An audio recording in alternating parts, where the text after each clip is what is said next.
오늘 순례자의 노래가 정말 저와 여러분들의 신앙 고백이 되어지시기를 바랍니다.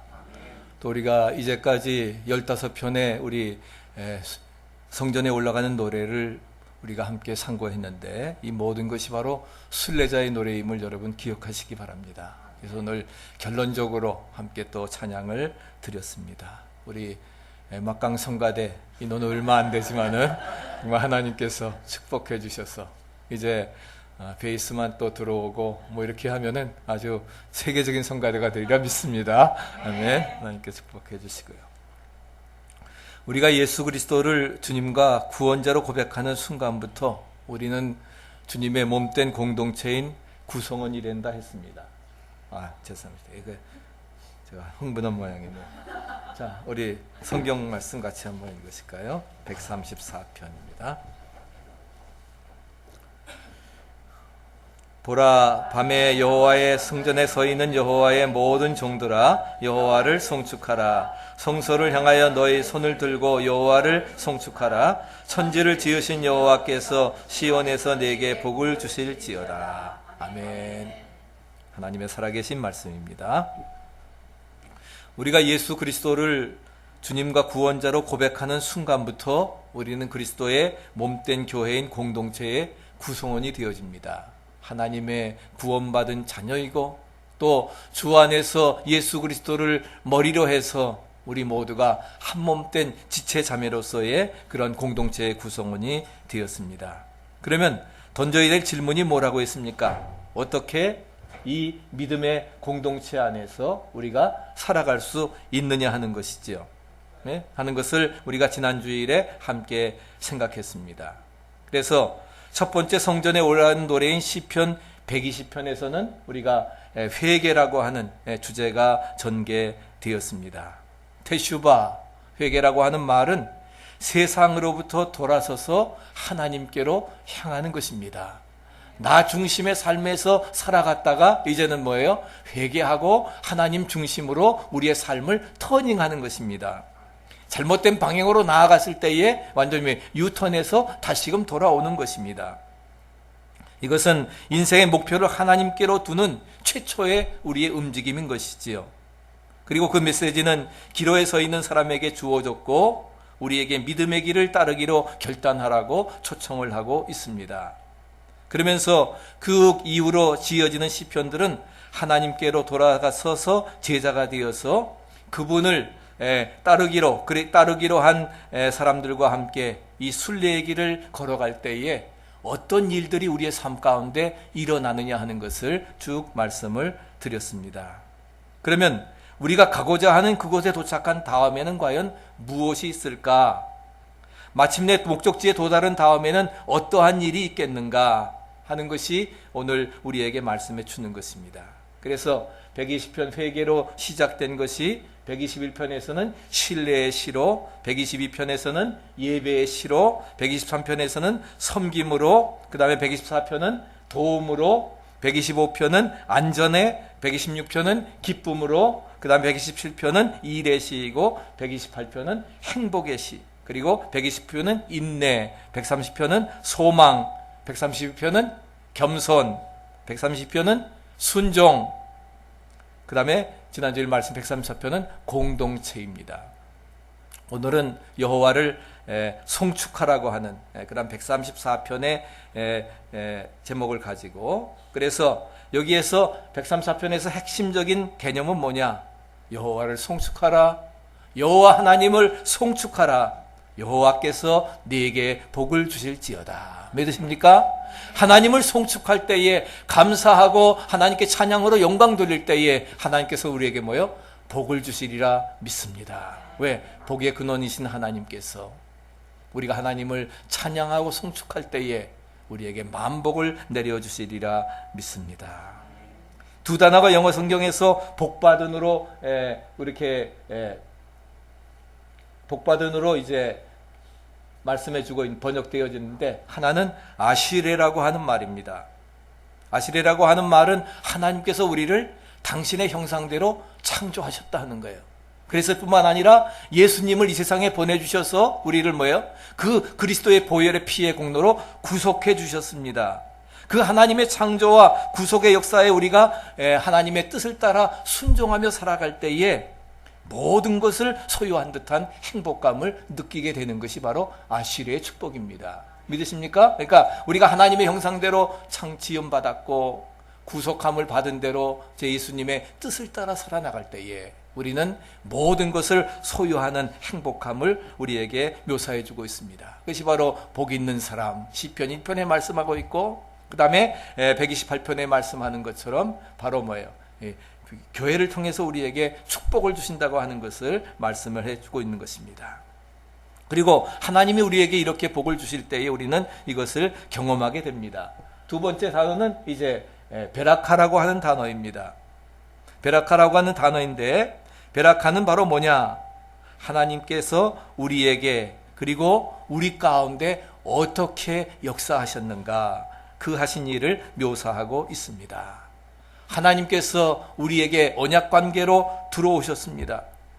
그리고 예수님은 하나님과 본체셨지만 동등됨을 취할 것으로 여기지 아니하시고 자기를 비어 종의 형체를 가져 인간의 몸을 입고 이 세상에 오셨습니다. 그리고는 마지막에 십자가의 대속의 피를 흘려 죽으시기까지 우리를 위해서 자신의 생명, 자신의 피를 부어 주셨습니다.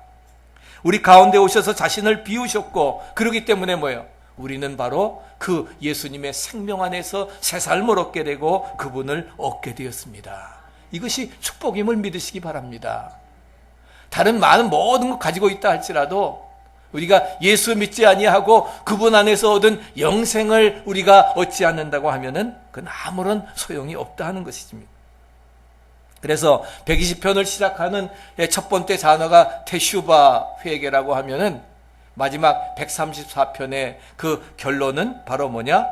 베라카라고 하는 것입니다. 하나님을 송축할 때에, 하나님 앞에 감사할 때에 하나님께서 우리에게 놀라우신 축복을 내려 주신다 하는 것입니다. 하나님은 우리 가운데서 무릎을 굽히사 우리와 같은 수준이 되셨고 자신을 우리에게 내어 주셨습니다. 저 멀리 하늘에 계시면서 우리에게 그저 외교 문서를 보내시는 것이 아니라 하는 거예요. 우리 가운데 인카네이션, 성육신 하셔서 우리 무릎을 굽히셨습니다. 이 자세가 바로 하나님의 그러한 특징인 것입니다. 하나님은 우리의 필요를 아시고 우리의 목적을 미리 아시고 우리의 처지가 되셨기 때문에 우리의 자신보담도 우리를 더 잘 아신다는 거예요. 어느 책에 보니까 하나님이 어떤 분이신가, 하나님이 어떤 분이신가 이렇게 했는데 책 제목이 뭐냐 한번 쫓아봐요. 서서 몸을 굽히사 거기 머무시는 하나님이다. 책 제목이 서서 몸을 굽히사 거기에 머무시는 하나님이라는 거예요. 하나님이 어떤 분이시라고요? 서서 몸을 굽히사 거기에 머무시는 하나님이라 하는 겁니다. 그러면서 하나님이 어디에? 우리 가운데 서 계신다 하는 겁니다. 그분은 근본이십니다. 상고의 태초의 말씀으로 천지를 창조하셨고 I am that I am, I am who I am 스스로 존재하시는 그러한 분으로서, 그래서 근본이시고 그렇기 때문에 전능하신 분이기 때문에 우리 모두가 그분을 의지할 만한 그러한 분이십니다. 그렇기 때문에 그 하나님은 반석이 되시고 요새가 되신다는 거예요. 어떤 어려움 속에서도 요동하지 않음을 믿으시기 바랍니다. 그 하나님이 굳건히 서 계셔서 두 번째는 뭐예요? 우리를 향해 몸을 굽히십니다. 완전히 하늘에 계신 분, 우리는 땅에 있지만은 우리가 있는 곳으로 오셔서 우리를 만나 주십니다. 그것이 바로 인카네이션 성육신 사건이라는 것입니다. 역사 속에 우리를 찾아오신 하나님, 그리고 임마누엘, 지금도 우리와 함께 하셔서 우리와 동행하시고 나의 모든 문제를 알고 모든 문제를 해결해 주시는 능력의 하나님이심을 믿으시기 바랍니다. 그러니까 임마누엘은 최고의 축복입니다. 그 다음에 세 번째는 그 하나님이 바로 거기에 머무신다 하는 겁니다. 하나님이 자신의 삶을 나누시면서 우리의 곁을 떠나지 않으십니다. 내가 영원토록 너와 함께하리라. 파라클레이토스, 위로자, 보호자가 되신다. 보혜사 성령이십니다. 여호와 이레 하나님께서 우리의 모든 삶을 예비하시고 인도해 주시리라 믿습니다. 그러니까 아브라함은 믿음으로 이삭을 바칠 수 있었던 거예요.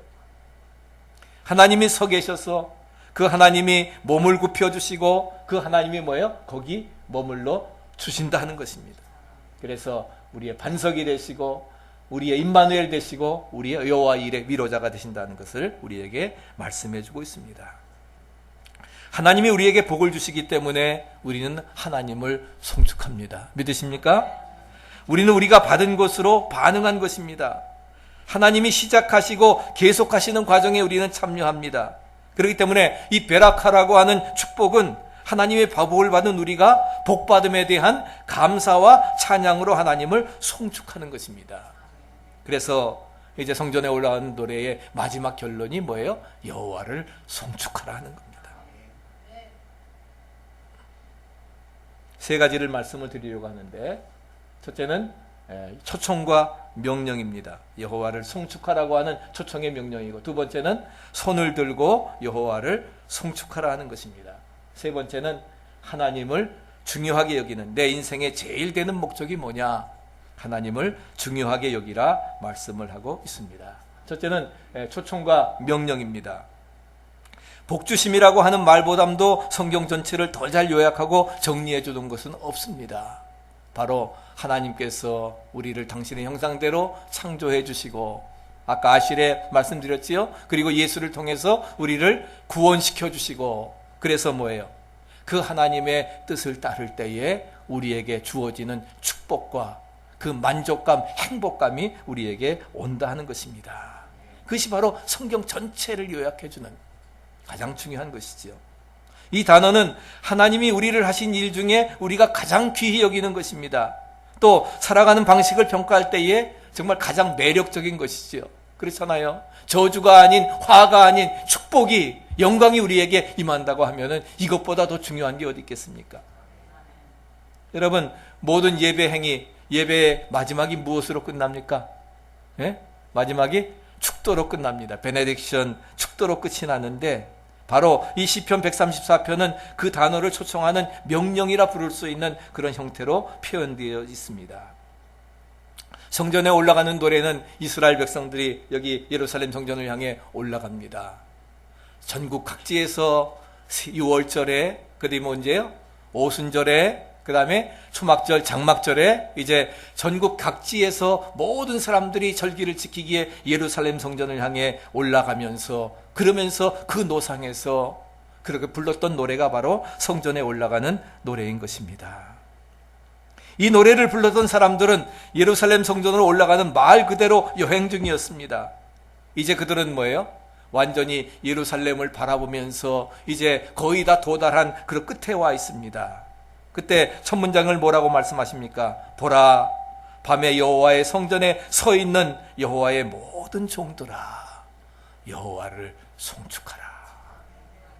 너희들이 먼 길을 와서 이제 여호와 예루살렘 성전을 바라보면서 밤에 여호와의 성전에 서 있는 여호와의 모든 종들아, 여호와를 송축하라 말씀하고 있습니다.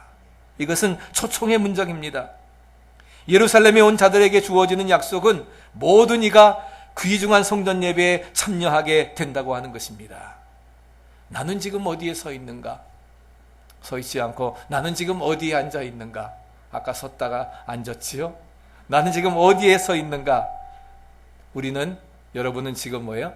정말 주님의 보좌 앞에 거기에 서서 이제 하나님의 말씀을 듣기 위해서 우리가 앉아 있는 것입니다. 그러면 우리가 여기에 서 있는, 앉아 있는 목적이 무엇인가? 조세 보세요. 여호와를 송축하라. 여호와를 송축하라. 하나님을 송축하라 하는 것입니다. 이 문장은 초청인 동시에 명령임을 믿으시기 바랍니다. 예? 초청이지만 뭐야? 인비테이션이지만 명령이라 하는 거예요. 커맨더, 명령이라 하는 것입니다. 그래서 이제까지 당신이 여행한 것은 바로 뭐예요? 이제까지 전국 각지에서 모여들어 예루살렘 성전을 향한 그 여행 목적이 뭐냐? 한마디로 말하면 하나님을 송축하기 위해서 그렇게 한 것입니다. 먼 거리를 마다하지 아니하고 재물을 들고서 모든 일정들을 다 포기하고 1년에 3차례는 이 절기를 지키기 위해서 이스라엘 온 백성들이 모여 들었던 것입니다. 하나님이 우리에게 복을 주셨기 때문에 우리는 오늘 여기에 있는 것입니다. 믿으십니까? 오늘 우리가 살아온 모든 것이 하나님의 은혜라 하는 거예요. 그 은혜 아니면 우리는 여기에 올 수도 없습니다. 은혜이기 때문에 나를 구원해 주시고 자녀 삼으셔서 하나님을 송축하고 찬양할 수 있는 특권을 우리에게 주셨던 것입니다. 그렇기 때문에 당신이 하나님을 송축하라 하는 거예요. 창조와 구속하심 받은 것에 대해서 하나님을 송축하라 하는 거예요. 감사함으로 우리의 목소리를 높이라 하는 것입니다. 천국에서 우리의 믿음이 완성될 때를 기대하는 찬양과 기도의 공동체로 들어가서 여호와 하나님을 송축해야 될 것입니다. 우리 옆에 계신 분하고 인사하십시다. 여호와 하나님만을 찬양합시다 하시고요. 여호와 하나님만 찬양합시다.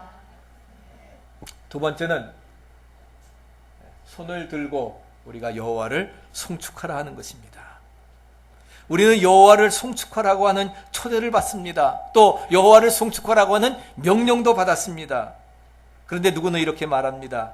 그런데 나는 왠가 그러고 싶은 느낌이 안 들어. 위선자가 되고 싶진 않다 하는 거예요. 내 마음이 그렇지 않은데 겉으로만 그냥 위선자가 되고 싶지 않다 하는 것입니다. 솔직한 표현인지 모릅니다. 그래서 내가 하나님을 송축할 수 없어. 그래서 아예 오늘 안 나왔는지도 모릅니다. 그러나 이에 대한 성경의 대답은 이것입니다. 2절에 뭐라고 했습니까? 한번 같이, 여기 안 나왔나? 2절 한번 같이 읽어보실까요? 성소를 향하여 너희 손을 들고 여호와를 송축하라. 손을 들고 하면 성소를 향하여 너희 손을 들고 여호와를 송축하라. 아멘. 송축함으로 우리의 손을 들어 올리라 하는 것입니다. 그러면 내 마음은 그 메시지를 받아들이고 기쁨으로 넘쳐남을 믿으시기 바랍니다. 비록 어두운 마음을 가지고 슬픔을 가지고 고통 가운데 나왔지만 오늘 기도하신 것처럼 정말 우리의 한 주간 동안 내가 살아오면서 부족한 것들이 많습니다. 주 뜻대로 살지 못했음을 회개하고, 왜? 성전에 올라가는 첫 번째 노래가 회개의 시니까 회개하고 주님의 보혈의 은총을 다시금 체험하면서 주님이 오늘 나를 향하신 그러한 기대감이 무엇인가, 목적이 무엇인가, 그것을 생각하면서 말씀을 통해서 그 하나님의 음성을 듣고 내가 초청에 응해서 왔습니다. 당신의 명령에 순종하며 따르기를 원합니다. 주님께서 우리에게 베라카의 아슈레의 그런 축복으로 우리에게 채워주실 때에 우리의 삶이 온전히 회복되어지리라 믿습니다. 아멘. 그런 회복을 우리가 예배를 통해서 경험하는 거예요. 그게 바로 월십이에요. 월스십, 최상의 가치를 하나님께 드리는 것입니다. 그래서 이 시편의 지침은 행동수정으로 알려진 현대운동과 흡사합니다. 내가 감사한 마음 가지고 있느냐? 그러면 그 감사를 행동으로 보이라 하는 거예요. 여호와에 대한 감사를 몸짓으로 표현하라는 것입니다. 이것을 뭐예요? 손을 들고 여호와를 송축하라 하는 겁니다. 내가 감사함에 표현을 하라는 것이죠. 그러면 중요한 게 뭐예요? 당신이 행하는 대로 될 것이라는 거예요. 믿습니까? 이게 중요한 거예요. 우리가 하나님 앞에 감사함으로 우리의 몸짓, 우리 행동을 표현하게 되면은 내가 행하는 대로 그렇게 되어질 거라는 것입니다. 행동을 바꿈으로써 우리의 감정도 바꿔나갈 수 있다 하는 것이죠. 마지막 세 번째는 우리 인생의 제일 되는 목적, 그 제일 되는 목적이 뭐냐? 하나님을 더 중요하게 여기라 하는 것입니다. 칼 바르트라고 하는 사람은 제가 제일 좋아하는 신학자입니다. 지난 주일에는 제가 누굴 말씀드렸지요? 네, 보네포에 대해서 옥중서간. 그래서 보네포도 이런 젊은 아주 그러한 신학자인데, 칼 바르트는 위대한 신학자인데 그의 매력은 뭐냐? 하나님을 그가 송축하는 그러한 사람이었습니다. 하나님을 송축하는 사람이었어요. 칼 바르트. 그래서 신학교 때에는 정말 많은 사람들이 하지만 정말 칼 바르트는 우상과 같은 그런 존재, 하나님 다음 가는 그런 사람이 바로 칼 바르트라는 거예요. 그래서 칼 바르트는 이런 이야기를 했습니다. 한 손에는 성경, 한 손에는 신문을 들고 있어야 됩니다. 우리가 하나님의 말씀도 중요하지만 뭐예요?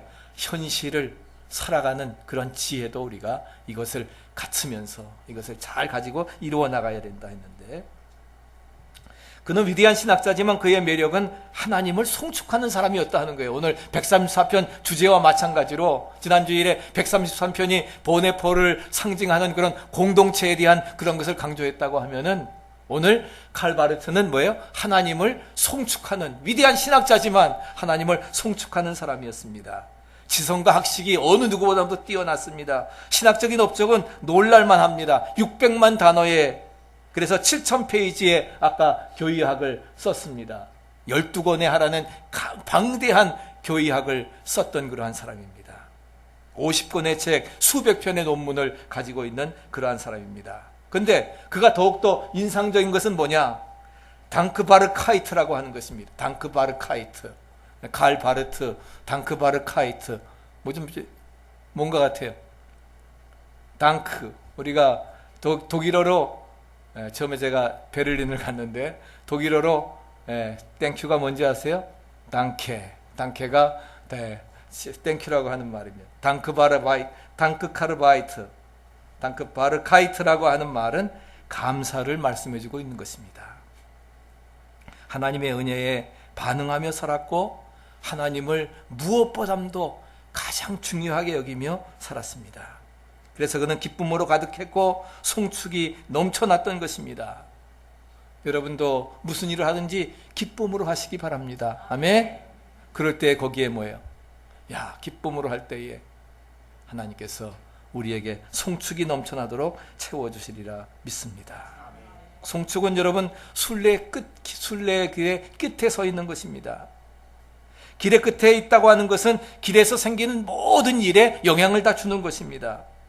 목적이 수단을 모양 짓는 것이지요. 기쁨의 참 목적은 기쁨의 참 수단을 요구합니다. 그렇기 때문에 여호와를 송축하라 하는 것입니다. 여러분, 인생의 제일 되는 목적이 무엇입니까? 인생의 제일 되는, 사람의 제일 되는 목적이 뭐라고 했어요? 인생의 제일 되는 목적은 웨스터민스터 소요리 문답에 보면은 첫 번째 질문이 사람의 제일 되는 목적이 무엇인가? 라고 했는데 그 답은 뭐냐? 한번 여기 쫓아해 보세요. 하나님을 영화롭게 하며 영원토록 그를 즐거워하는 것이다. 우리 인생의 목적이 뭐라고요? 하나님을 영화롭게 하고 영원토록 그분을 즐거워하는 것이 바로 우리 인생의 목적임을 믿으시기 바랍니다. 내가 살아났으니까 내 멋대로 사는 거다. 케이세라 세라가 아니라 하나님을 영화롭게 하고 그분을 영원토록 즐거워하는 것이 바로 목적이라 하는 것입니다. 이것이 바로 시편 134편의 표현대로 말한다고 하면 뭐예요? 여호와를 송축하라 하는 것입니다. 하나님을 영화롭게 하고 그를 영원토록 즐거워하는 것입니다. 그래서 우리 고린도후서 6장 19절부터 20절 같이 읽어보실까요? 너희 몸은 너희가 하나님께로부터 받은 바 너희 가운데 계신 성령의 전인 줄을 알지 못하느냐? 너희는 너희 것이 아니라 값으로 산 것이 되었나니 그런즉 너희 몸으로 하나님께 영광을 돌리게 하라. 아멘. 너희 몸은 너희 것이 아니라 하나님 예수 그리스도의 보혈의 피의 공로로 값주고 사셨습니다. 이제는 뭐예요? 성령이 거하시는 전입니다. 믿으십니까? 성령이 거하는 전인데 우리가 몸을 마음대로 사탄 마귀의 도구로 드릴 수 있어요? 없습니다. 내 몸이 아니라는 거예요. 성령이 거하시는 값으로 사신 피조물이기 때문에 우리는 이 내 몸을 통해서 하나님을 영화롭게 하고 그분을 영원토록 즐거워하는 그러한 사역을 이루어 나가야 되는 것입니다. 그래서 고린도서 10장 31절에도 너희가 먹든지 마시든지 무엇을 하든지 다 하나님의 영광을 위해 하라. 할렐루야. 먹든지 마시든지 무엇을 하든지 다 뭐예요? 주님께 영광. 솔라 스크립, 솔라 글로리피아. 우리 하나님께 영광을 돌리는 삶으로 우리가 살아가야 될 것입니다. 만방의 족속들아 영광과 권능을 여호와께 돌릴지어다. 여호와의 이름에 합당한 영광을 그에게 돌릴지라고 말씀을 하고 있습니다. 지난번에 우리가 여행을 하면서 4개국을 여행을 했습니다. 첫 번째는 독일을 갔었고, 그래서 지난주에 베를린 사진을 이제 보여드렸고요. 그리고 나서 우리가 비행기를 타고 이제 남쪽으로 쭉 내려갔습니다. 그래서 헝가리로 갔고, 그 다음에는 다시 또 이제 기차를 타면서 거기에서 오스트리아 비엔나로 왔고, 그리고 또 기차를 타고서 그 다음에는 체코 저보다 더 잘하셨습니다. 체코의 프라하로 와서 이렇게 구경을 했습니다. 뭐 어느 기점들인지 다 굉장히 인상적입니다. 특별히 오늘 다 알지만 오스트리아라고 하는 것 비엔나는 세계 예술의 산지가 바로 비엔나입니다. 그래서 거기에서 비싼 우리 또 가장 그 음악 콘서트도 이제 참석을 하고 이렇게 했는데, 그래서 세계의 모든 유명한 음악가들은 전부 다 뭐예요? 오스트리아 비엔나 출신들입니다. 그래서 이 사람이 누굽니까?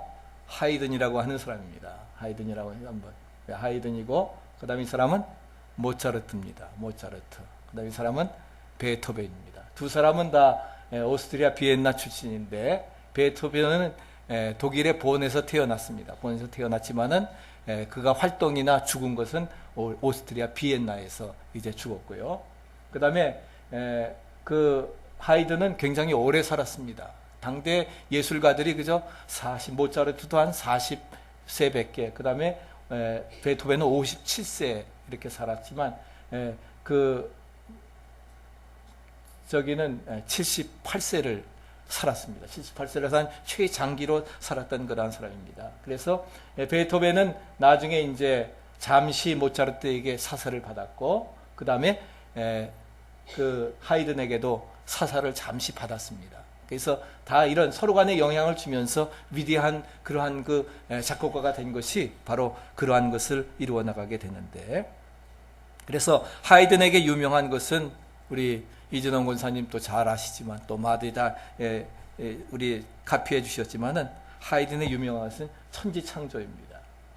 그래서 이 천지창조의 그 창세기에 나오는 그 시스틴 성당의 그 제플에 있는 그 대천지창조, 그리고 그래서 그 존 밀턴이 썼던 신라곤을 근거로 해서 바로 천지창조라고 하는 위대한 곡을 작곡을 했습니다. 그래서 그러면서 또 하나 영향받은 것은 그가 1790년에 런던에 갔습니다. 런던에 가서 그가 몇 년 동안 이렇게 하면서 그 런던에 있는 웨스터민스터 대성당에서 그 핸델의 연주회가 있었습니다. 핸델을 추모하면서 그 웨스터민스터 대성당에 1000명이 넘는 연주자들이 모였습니다. 관객이 1000명이 아니라 뭐예요? 연주자가 1000명이에요. 아주 세계적인 그러한 역사, 1791년도에 있었던 그 1000명의 연주자들이 모여서 그러니까 핸델을 추모하면서 핸델 음악회를 했는데, 거기에 참석해서 핸델의 메시아를 들으면서 이 하이든이 큰 감명을 받았습니다. 그 감명을 받고서 나중에 이제 아까 천지창조와 그 다음에 신라곤을 근거로 해가지고서 메시아를 통해서 그렇게 해서 작곡된 것이 바로 천지창조라고 하는 그러한 곡입니다. 그래서 이 하이든은 특별히 이 30년 동안을 헝가리의 귀족인 에스테리하치의 귀족의 집에서 악장으로 봉사를 했습니다. 에스테리하치 후작의 헝가리 귀족인 그러한 것인데, 귀족의 집이 뭐 이 정도, 왕궁도 비엔나에 있는 왕궁도 거의 이런 수준의 것들이 많이 있습니다. 그렇게 해서 되어지는데 전체적으로 하고, 그리고 여기에서 완전히 다 음악회도 하고, 과거에는 다 그랬습니다. 그렇게 하면서 이제 이루어 나갔는데 30년 동안을 하고, 그리고 나서 말년에 이제 그가 작곡을 한 것이 바로 천지창조입니다. 그는 1732년에 태어나서 8살 나이에 오스트리아의 비엔나 성당에 성 스테파노 대성당, 아주 굉장히 거대한 성당이 있는데 그 다운타운 쪽에 그 소년 합창대에 들어가서 이제 활동을 하다가, 그래서 오스트리아 여왕 마리아 테레지아의 총애를 받는 그런 삶을 살았습니다. 근데 이제 변성이 되면서 거기에서 나오게 되고, 그 다음부터는 이제 작곡을 이렇게 많이 하면서 많은 교향곡들을 작곡을 했습니다. 그래서 이 에스테르 하치 후작의 가문의 악장으로 취직을 하면서 그가 여기에서 이제 그 후작을 위해서 고별 고향곡까지도 이제 작곡을 하고 친히 연주를 하고 그렇게 했는데, 이 에스테르 하치의 저기는 베르사유 궁전을 보면서 거기에 이제 자극을 받아가지고서 베르사유 궁전처럼 그렇게 만들어 놓은 것입니다. 만들어 놨는데, 그러면서 이제 1798년에 하이든이 천지창조를 작곡을 하고 자기가 직접 지휘를 해서 초연을 했습니다. 그리고 나서 1808년 10년이 지난 다음에 10년 만에 천지창조는 하이든의 어떤 작품보다도 아주 유명한 작품으로 자리를 잡았고, 그래서 1808년 3월 27일에 비엔나에서 이 작품이 다시금 상연됐는데, 그때 바로 그때가 하이든이 죽기 전인 77세입니다. 병중에 이렇게 들었지만은 그가 그 공연장에 함께 참여를 했고, 모든 사람들이 정말 감동적인 그러한 하이든의 천지창조를 듣고서 곡이 끝나자 우리와 같은 박수갈채가 공연장을 뒤흔들게 되었습니다. 그때 지휘자는 객석에 있는 하이든을 가리킵니다. 저분이 바로 이 위대한 곡을 작곡하신 하이든입니다. 하이든입니다. 그랬을 때 청중들은 일제히 일어나서 기립박수를 그에게 보냈습니다. 그때 하이든은 이렇게 말했습니다. 저는 아무것도 한 것이 없습니다. 하나님께서 이 모든 것을 하셨습니다. 이 모든 것은 하늘로부터 온 것입니다. 하나님께서 저에게 지혜를 주시고 영감을 주셨기 때문에 저는 이것을 작곡할 수 있었습니다. 오직 하나님께만 영광, 그분께만 영광을 돌리십시오. 저 높은 곳에서 저에게 영감을 주시고 지혜를 주셨기 때문에 저는 이 천지창조를 작곡할 수 있었던 것입니다. 정말 수많은, 그때의 베토벤도 바로 거기 옆에 있어서 그의 손에 키스를 하고, 너무나 감격한 정말 가장 유명한 연주가 1808년 3월 27일 바로 비엔에서 천지창조가 상영되었던 그러한 것입니다. 정말 그의 생전 시에 믿어지지 않을 만큼 가장 유명한 오라토리오 중에 하나였습니다. 그리고 비엔나에서는 아주 중심적인 레퍼토리가 바로 이 하이든의 천지창조였던 것입니다. 그런 모든 것, 오늘 이 말씀을 함께 참고하면서 과연 우리의 초점은 어디에 있는가? 나의 사는 삶의 목적이 어디에 있는가? 내 영광을 이루기 위해서? 아니면 하나님의 영광에 있는가? 여러분 분명히 오늘 자신에게 한번 물으시기를 바랍니다. 그래서 우리의 초점은 어디에 있는가? 하나님은 하늘에서보다 지상에서 더 영광받기를 원하십니다. 은혜는 항상 감사의 답을 요구하는 것입니다. 은혜와 감사는 하늘과 땅처럼 연결되어졌음을 믿으시기 바랍니다. 우리가 하나님의 은혜를 받고 하나님의 은혜를 체험했다고 하면은 우리는 뭘로 응답해야 될까요? 감사함으로, 여호와를 송축함으로, 하나님께 영광 돌림으로, 하나님께 받은 바 그 놀라운 은혜를 감사함으로, 송축함으로, 영광 돌림으로 응답해야 되리라 믿습니다. 은혜에는 감사가 따라옵니다. 무엇보다 중요한 것은 그 길 끝에 있는 것을 즐기기 위해서 끝까지 갈 때까지 기다릴 필요가 없습니다. 그렇기 때문에 오늘 본문은 말씀합니다. 여호와를 송축하라, 여호와를 송축하라, 여호와께서 네게 복을 주실지어다. 오늘 시편 134편의 말씀을 통해서 날마다 여호와를 송축하면서 믿음과 순종하는 가운데 여호와께서 축복해 주시는 아름다운 역사가 이제 상지 모주를 맞는 우리 필라델피아 교회와 또 그리스도의 영적 제자된 여러분들의 삶을 통해서 또 우리 이제 다음 주에 6분의 권사님들 취임하시는데 그 권사님들을 통해서 이제 우리 등대교회에 새로운 부흥의 전환점이 나타날 수 있게 주시옵소서. 하나님께 받은 바 은혜를 감사하면서 그 감사의 기쁨으로 여호와를 송축함으로 영광 돌려 나아갈 때에 이루어지게 되리라 믿습니다. 이제 하나님께서 주시는 놀라운 축복, 이제 회개로 시작해서 여호와를 송축하며 감사함으로 영광 돌리는 삶으로 맞추어지는 이 성전에 올라가는 노래, 우리 모두 정말 삼각하면서 우리 영적 순례자로서 우리 모두 영적 제자로서 귀한 축복의 길을 감당하고 주님이 주시는 아시르의 축복, 베레카의 축복 우리 모두가 누리고 승리하시기를 간절히 축원합니다.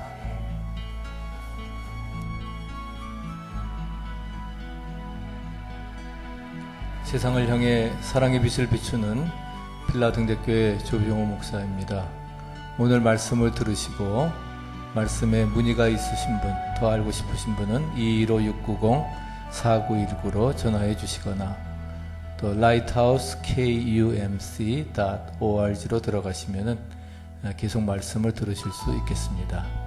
저희 빌라등대교회는 137 North Eastern Road, 글렌사이드, 펜실베니아 19038입니다. 놀수 309로 올라오시다가 첫 번째 엑짓인 이스턴 로드로 빠지셔서 아카디아 유니버시티를 거쳐 글렌사이드역 오른편 위쪽에 있습니다. 예배는 주일 예배 11시, 오전 10시에는 영어 예배, 수요일날 7시 반, 매일 새벽 6시에 말씀 묵상과 기도를 하고 있습니다. 이번 9월 28일은 4시 반에 창립 5주년 기념 예배와 권사 취임식 또 축하음악 예배가 있습니다. 우리 함께 오셔서 축하해 주시고 또 축복해 주시기를 바랍니다. 우리 등대교회 귀한 사역에 함께 동참하기를 원하시는 분, 지상명령에 헌신하시기를 원하시는 분들 같이 오셔서 이제 귀한 사역에 같이 동참해 주시기를 바랍니다.